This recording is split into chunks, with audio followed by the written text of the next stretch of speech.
नमस्कार, good morning, सुप्रभात। बहुत स्वागत है आपका INS 24/7 देख रहे हैं आप और मैं हूं आपके साथ मनीषा चौधरी। सुबह के 7 बज चुके हैं और वक्त हो चुका है INS सुबह सवेरे जाने का। बुलेटिन में सबसे पहले बात करेंगे अमेरिका का। तो अमेरिकी प्रेसिडेंट डोनाल्ड ट्रंप ने ब्रांडेड दवाओं पर 100% टैरिफ लगाने का ऐलान कर दिया। ये टैरिफ 1 अक्टूबर 2025 से लागू हो जाएगा। ये टैक्स उन कंपनियों पर नहीं लगेगा जो कि अमेरिका में ही दवा बनाने के लिए अपना प्लांट लगा रही हैं। भारत पर अमेरिकी राष्ट्रपति ने पहले ही 50% टैरिफ लगा रखा है और ये टैरिफ 27 अगस्त से लागू हो चुका है। कपड़े, ज्वेलरीज, फर्नीचर, सी फूड जैसे भारतीय प्रोडक्ट्स का एक्सपोर्ट इससे महंगा हो गया है। हालांकि दवाओं को इस टैरिफ से बाहर रखा गया था। ट्रंप ने कहा कि 1 अक्टूबर से हम ब्रांडेड दवाओं पर 100% टैरिफ लगा देंगे, सिवाय उन कंपनियों के जो कि अमेरिका में अपना दवा बनाने वाला प्लांट लगा रही हैं। और ये भी आपको ये बताते हम चले कि इसीलिए अगर कंस्ट्रक्शन शुरू हो गया है तो उन दवाओं पर कोई भी टैक्स नहीं लगेगा। यानी कि जो कंपनियां अमेरिका में रहकर दवा बनाएंगी उन पर टैक्स नहीं लगेगा। बाकी की सभी दवा कंपनियों पर अमेरिका भारी भरकम टैक्स लगाने जा रहा है।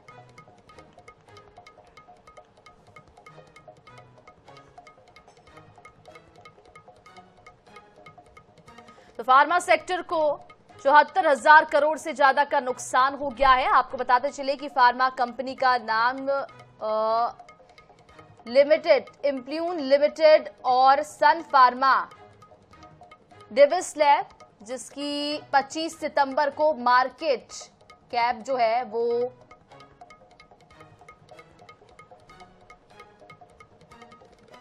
तो ये खबर आप तक पहुंचा रहे हैं हम, जहां पर अमेरिका ने अब जो दवा कंपनी है उनमें भारी भरकम टैक्स लगा दिया है। और ये भी जानकारी आपको देते चले कि टैरिफ लगाया है ब्रांडेड दवाओं पर। अमेरिका ने ये टैरिफ लगाया है रिसर्च के बाद दवा बनाने वाली कंपनी को एक तय समय के लिए और इस दौरान कोई भी दूसरी कंपनी उस फॉर्मूले का इस्तेमाल करके वो दवा नहीं बना सकती है। यानी कि जो कंपनियां अब अमेरिका में रहकर दवा बनाएंगी सिर्फ उन पर टैरिफ नहीं लगाया जाएगा, बाकी सभी दवा कंपनियों पर भारी भरकम टैरिफ लगाया जाएगा। भारत पर पहले ही अमेरिका ने 50% अतिरिक्त टैरिफ लगा रखा है और अब जो है दवाओं पर टैरिफ पहले नहीं था, लेकिन अब दवाओं पर भी टैरिफ लगने वाला है। जो ब्रांडेड दवाएं उन पर 100% टैरिफ लगाया जाएगा। तो जेनेरिक दवाएं जो है अवधि समाप्त होने के बाद बनाई जाती है। जेनेरिक दवाओं को उनके रासायनिक नाम से जाना जाता है। और ये भी जानकारी हम आपको देते चले कि जेनेरिक दवाएं आकार, रंग, स्वाद के मामले में ब्रांडेड दवाओं से अलग हो सकती है। इधर भारतीय वायुसेना की रीढ़ कहा जाने वाला MiG-21 एयरक्राफ्ट शुक्रवार को रिटायर हो चुका है। चंडीगढ़ एयरबेस में फाइटर जेट को विदाई दे दी गई है और आज से विमान की सेवाएं आधिकारिक तौर पर खत्म हो गई। विदाई समारोह में एयरफोर्स चीफ AP सिंह ने 23 स्क्वाड्रन के 6 जेट के साथ आखिरी उड़ान भरी और स्क्वाड्रन लीडर प्रिया शर्मा ने भी फ्लाई फास्ट में हिस्सा लिया। 1963 में एयरक्राफ्ट चंडीगढ़ में ही वायुसेना में शामिल हुआ था और 62 साल की सर्विस के दौरान सुपरसोनिक MiG-21 ने 1965 में भारत पाकिस्तान युद्ध, 1971 के बांग्लादेश मुक्ति संग्राम, 1999 के कारगिल युद्ध और 2019 के बालाकोट एयर स्ट्राइक में महत्वपूर्ण भूमिका निभाई। ये भारत का पहला सुपरसोनिक जेट था, यानी कि ये आवाज की गति 332 मीटर प्रति सेकंड से तेज उड़ सकता है और इसकी जगह तेजस LCA मार्क 1A को शामिल किया जाएगा। साथ ही साथ ये भी आपको जानकारी देते चले कि MiG-21 के रिटायरमेंट समारोह में रक्षा मंत्री राजनाथ सिंह, तीनों सेनाओं के प्रमुख समेत रक्षा मंत्रालय के कई अधिकारी मौजूद रहे।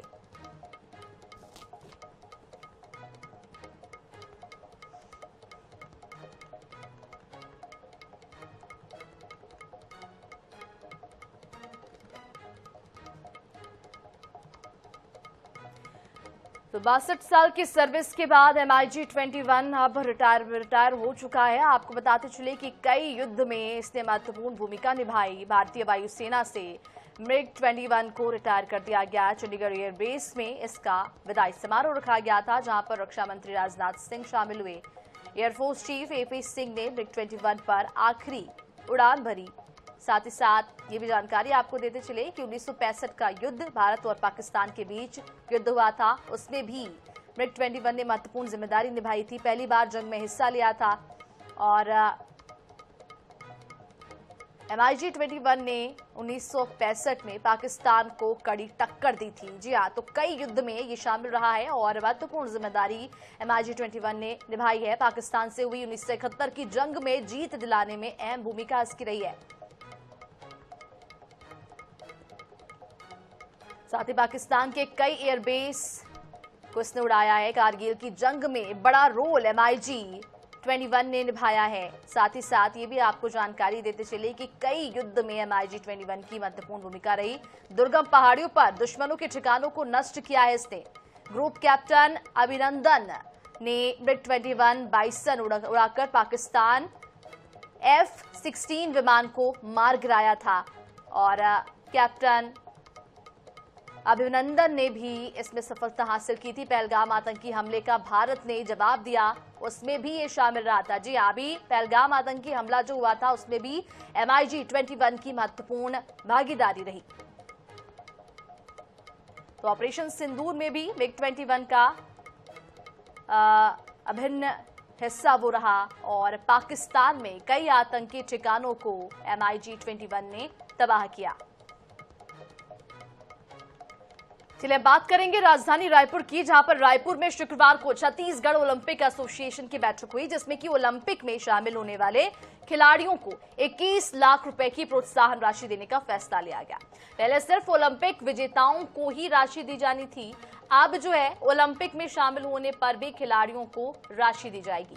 मुख्यमंत्री विष्णुदेव साई ने बैठक में ये बड़ी घोषणा की। बैठक में ओलंपिक एसोसिएशन के उपाध्यक्ष और कैबिनेट मंत्री केदार कश्यप, हरिभूमि आईएनएच न्यूज के प्रधान संपादक और ओलंपिक एसोसिएशन के उपाध्यक्ष डॉक्टर हिमांशु द्विवेदी, महासचिव विक्रम सिसोदिया, पूर्व महासचिव गुरुचरण सिंह होरा शामिल रहे।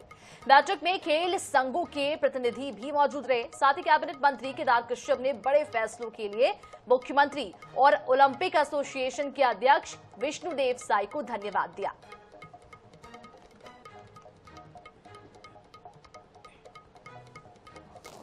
छत्तीसगढ़ ओलंपिक संघ का वार्षिक आम बैठक संपन्न हुआ है और ये हमारे संघ के उपाध्यक्ष और प्रदेश के मंत्री श्री केदार कश्यप जी, हमारे संघ के उपाध्यक्ष डॉक्टर हिमांशु द्विवेदी जी, श्री गजराज पगारिया जी, महासचिव विक्रम सिसोदिया जी और सभी कार्यकारिणी के पदाधिकारी और सभी खेलों के एसोसिएशन के अध्यक्ष और महासचिव और सदस्यों की उपस्थिति में ये आम बैठक संपन्न हुआ है, जिसमें पिछले कार्यवाही का विवरण का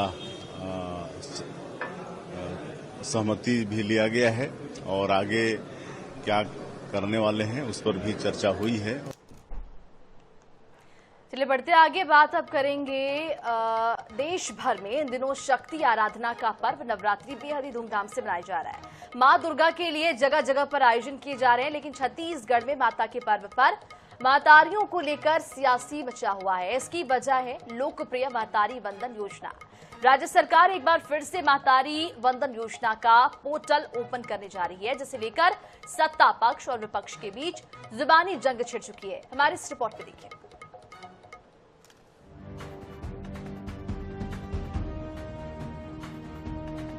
छत्तीसगढ़ में 2023 के चुनाव में कांग्रेस की सत्ता से विदाई और भाजपा की वापसी के पीछे महतारी वंदन योजना बड़ा फैक्टर रहा। फिलहाल प्रदेश की 70 लाख महिलाओं को महतारी वंदन योजना का लाभ मिल रहा है। मार्च 2024 से सितंबर 2025 तक 70 लाख महिलाओं को 19 किश्तों में करीब 12,500 करोड़ का भुगतान किया जा चुका है। बीते दिनों बस्तर के बीहड़ में रहने वाली महिलाओं के लिए पोर्टल फिर से शुरू करने का ऐलान किया गया था, ताकि सुदूर अंचल में रह रही महिलाओं को भी इसका लाभ मिल सके। जो किसी कारण से पंजीयन कराने में छूट गई हों। बस्तर के लिए पोर्टल शुरू होने के बाद प्रदेश भर में यह मांग उठने लगी, जिस पर महिला एवं बाल विकास मंत्री लक्ष्मी राजवाड़े ने जल्द पोर्टल शुरू होने की बात कही है। माना ये जा रहा है कि राज्योत्सव के अवसर पर महतारी वंदन योजना का पोर्टल खुल सकता है। नक्सल प्रभावित क्षेत्र में नियत नीलानार गांव में महतारी वंदन योजना की पोर्टल खोली गई थी और बहुत जल्द हो सकता है पूरे प्रदेश में महतारी वंदन योजना का पुनः पोर्टल खुले और महिलाओं को महतारी वंदन योजना का लाभ मिले। छत्तीसगढ़ की महत्वाकांक्षी योजना है महतारी वंदन योजना। वंचित महिलाओं को मिलेगा एक और मौका। फिर रजिस्ट्रेशन पोर्टल खोलने की तैयारी में सरकार। राज्योत्सव के दौरान पोर्टल एक बार फिर खोलने की तैयारी। बस्तर के दुरुस्त अंचलों में महतारी वंदन योजना का पोर्टल दोबारा शुरू। जिस योजना के वादे ने प्रदेश में सत्ता परिवर्तन कर दिया हो, उस योजना पर सियासत न हो, ऐसा संभव ही नहीं है। छत्तीसगढ़ में भी कुछ ऐसा ही हो रहा है। जैसे ही मंत्री ने पोर्टल फिर शुरू होने की जानकारी दी, तत्काल पीसीसी चीफ दीपक बैज की प्रतिक्रिया भी सामने आई। जो पोर्टल खोल रहे हैं ये नाम जोड़ने के लिए नहीं, ये नाम काटने के लिए। सरकार छत्तीसगढ़ की माता बहनों के साथ झूठ बोलकर सत्ता हासिल की, छत्तीसगढ़ की जनता के साथ झूठ बोलकर सत्ता हासिल की। उसी का नतीजा है आज देख सकते हैं छत्तीसगढ़ 2 साल में बदहाल हो गया है। और जिस तरह से पोर्टल खोलना, इसका मतलब है सिर्फ छत्तीसगढ़ की माता बहनों को गुमराह कर रहा है और पोर्टल के माध्यम से जो आवेदन आएंगे इस बहाने उनके आवेदनों को और निरस्त कर सके, या आवेदन जोड़ने के लिए बने, निरस्त करने के लिए। बहरहाल पोर्टल खुलने की खबर से ही राजनीति गर्मा गई है। अब यह सवाल भी उठता है कि जब पोर्टल शुरू होगा तब सियासी पारा कितना हाई होगा। वैसे तो महतारियों के वंदन के लिए दोनों ही प्रमुख दल पीछे नहीं रहते हैं। इसका असर किस दल पर कितना पड़ेगा ये तो वक्त ही तय करेगा। गौरव शर्मा, INS 24/7। इधर देश भर में आई लव मोहम्मद और आई लव महादेव पोस्टरों को लेकर विवाद गहराता ही जा रहा है। भोपाल समेत प्रदेश के कई हिस्सों में पोस्टर लगाए गए हैं और हिंदू संगठनों ने भी आई लव महादेव कैंपेन चला दिया है, जवाबी मोर्चा खोल दिया। हमारे इस रिपोर्ट में देखिए।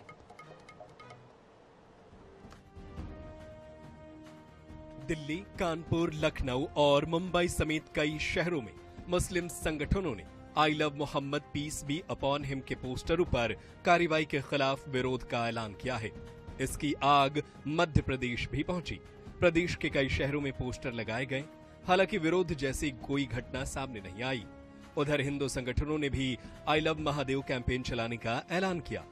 जब पूरी सृष्टि भगवान श्री महाकाल चला रहे हैं, भगवान महाकाल रचयिता हैं पूरी सृष्टि के, तो निश्चित रूप से आज हम अपना यहाँ पे प्रेम और उनके प्रति कृतज्ञता व्यक्त कर रहे हैं कि भगवान महाकाल पूरे सृष्टि की, पूरे विश्व का कल्याण करें। और निश्चित रूप से हर धर्म को, हर सनातनी को अपने धर्म के प्रति जो लगाव है, अपने भगवान से जो प्यार है, हम उसको आज यहाँ पे प्रदर्शित कर रहे हैं। संभावित विरोध को देखते हुए प्रशासन ने सुरक्षा के पुख्ता इंतजाम किए और कड़ी चेतावनी भी जारी की। हालांकि प्रदेश में किसी भी स्थान पर पोस्टर लगाने के बाद विरोध जैसी खबरें नहीं आई हैं। Bureau report, INH news, Bhopal. चलिए बढ़ते आगे, बात करेंगे। छत्तीसगढ़ हाईकोर्ट ने PSC भर्ती प्रक्रिया पर कड़ा रुख अपनाया है। जी हां, आरोप है कि चयनित उम्मीदवार ने इंटरव्यू के समय मूल स्थायी जाति प्रमाण पत्र प्रस्तुत नहीं किया था। इसके बावजूद उसे मेरिट सूची में प्रथम स्थान दिया गया। इस पर हाईकोर्ट ने आपत्ति जताते हुए PSC को पूरा रिकॉर्ड पेश करने के निर्देश दिए। दरअसल सिरमौर निवासी याचिकाकर्ता दिग्विजय दास ने याचिका में बताया कि विज्ञापन की शर्तों के क्लोज 10D में साफ लिखा है कि उम्मीदवार को इंटरव्यू के दौरान SDM से स्थायी जाति प्रमाण पत्र मूल प्रति प्रस्तुति करनी होगी। लेकिन चयनित उम्मीदवार प्रदीप कुमार सोनकर ने ना तो इंटरव्यू में और ना ही बाद में मान्य प्रमाण पत्र पेश किया। ऐसे में उसकी उम्मीदवारी पहले ही रद्द हो जानी चाहिए थी। मामले की अगली सुनवाई जो है वो 28 अक्टूबर को होगी।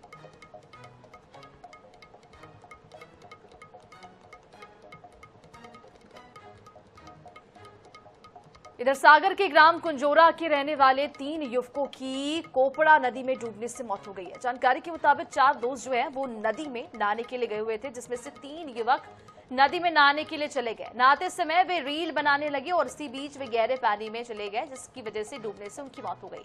दोस्तों को डूबता देख बाहर खड़े युवक ने आसपास के लोगों को बुलाया, लेकिन तब तक देर हो चुकी थी। मरने वालों की पहचान शिवम, राम राजा और शिवम के तौर पर हो चुकी है। मौके पर पहुंची पुलिस और एसडीआरएफ की टीम ने तीनों युवकों के शवों को बाहर निकाल लिया है। फिलहाल इस पूरे मामले में जांच पड़ताल जारी है।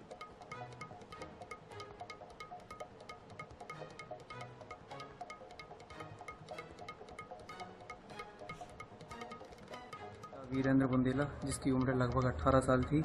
शिवम पिता सेवक कुर्मी, जिसकी लगभग उम्र 18 साल थी। और शुभम पिता जगन्नाथ विश्वकर्मा, 18 साल की उम्र से पानी में डूबने की शिकायत को लेकर इनकी मृत शरीर को सामुदायिक स्वास्थ्य केंद्र रैली लाया गया था।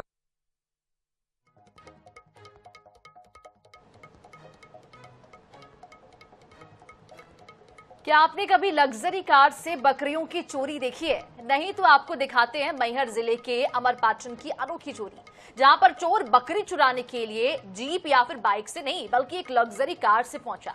चोरों ने पहले बकरी को खाना खिलाकर उसे जाल में फंसाया, उसके बाद उसे उठाकर रफू चक्कर हो गए। बकरी चोरी की ये हाईटेक वारदात पास के लगे सीसीटीवी कैमरे में कैद हो गई है। अब ये वीडियो सोशल मीडिया पर जमकर वायरल हो रहा है। पीड़ित बकरी मालिक शंकर चिकवा की शिकायत के बाद पुलिस ने मामला दर्ज कर लिया है और इस पूरे मामले में जांच पड़ताल जो है वो तेज कर दी गई।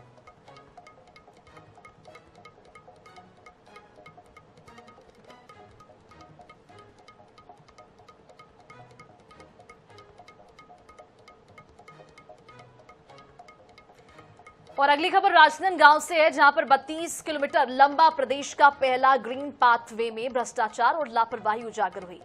हालत इतनी जर्जर हो चुकी है कि स्थायी लोगों ने यहां मलबा डालकर रास्ते को बंद कर दिया। पाथवे पर कटीली झाड़ियां उगाई हैं, जिसके कारण श्रद्धालुओं का चलना मुश्किल हो चुका है। सड़क किनारे बने डिवाइडर भी टूट चुके हैं। इस मार्ग की मरम्मत और सफाई के लिए कोई भी ठोस कदम अभी तक उठाया ही नहीं गया। आरोप है कि निर्माण के दौरान घटिया सामग्री का उपयोग किया गया। ठेकेदारों की मिलीभगत से इसकी गुणवत्ता को प्रभावित किया गया। हर 6 महीने में होने वाली मरम्मत का दावा भी कागजी साबित हुई है, क्योंकि मौके पर कोई भी ठोस रखरखाव अभी तक मिला ही नहीं। जिम्मेदारों का कहना है कि इसके लिए अलग से फंड उपलब्ध नहीं किए गए हैं, इसलिए काम अधूरा है।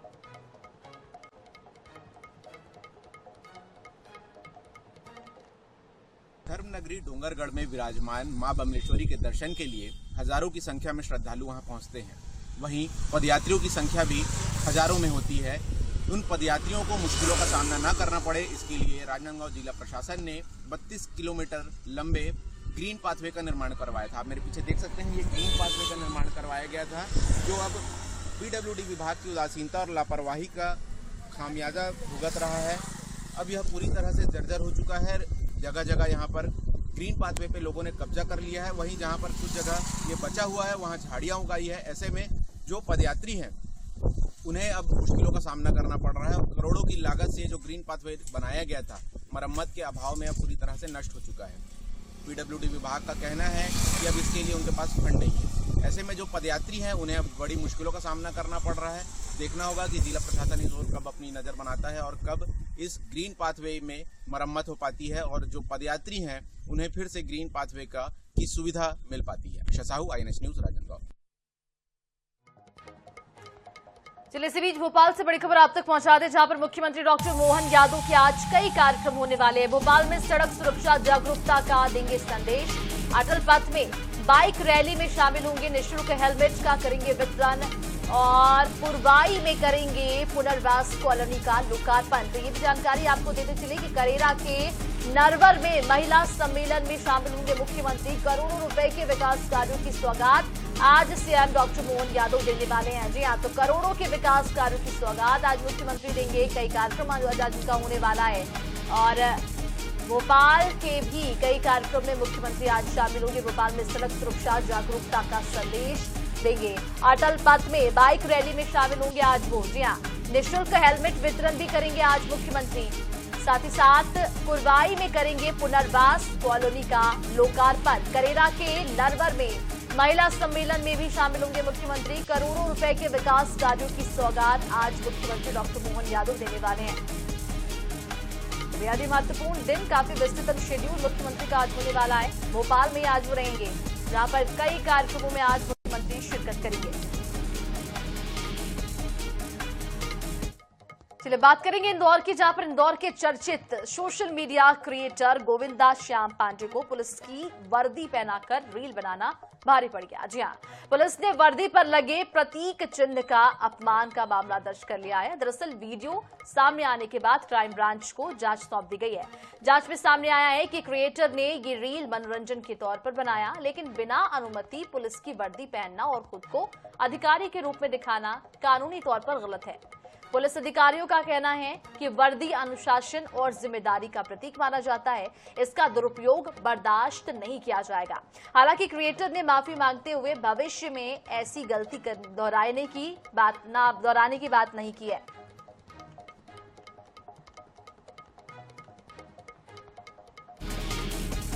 इस टाइप का कुछ सामना करना पड़ेगा, पर क्योंकि फिर गलत तो गलत ही होता है, क्योंकि उसमें मध्य प्रदेश पुलिस लिखा था और मैंने उस गलती के लिए सर से आके क्षमा मांगी है और सर ने मुझे बहुत साफ शब्दों में समझा दिया कि आगे से इस चीज में ऐसी गलती नहीं होना चाहिए। हमसे बिना पूछे, हमसे बिना परमिशन लिए आप।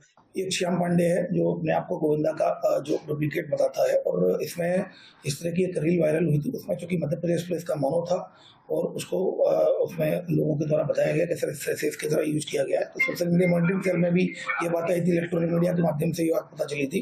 इसमें तत्काल उसको धुलवाया गया, उसको जो कंटेंट था उसको डिलीट करा दिया गया है और इसके अलावा उसको वार्निंग दी गई है। और इसी के साथ फिलहाल इस बुलेटिन में इतना ही। देश और दुनिया की तमाम खबरों के लिए बने रहिए INH 24/7 के साथ। नमस्कार।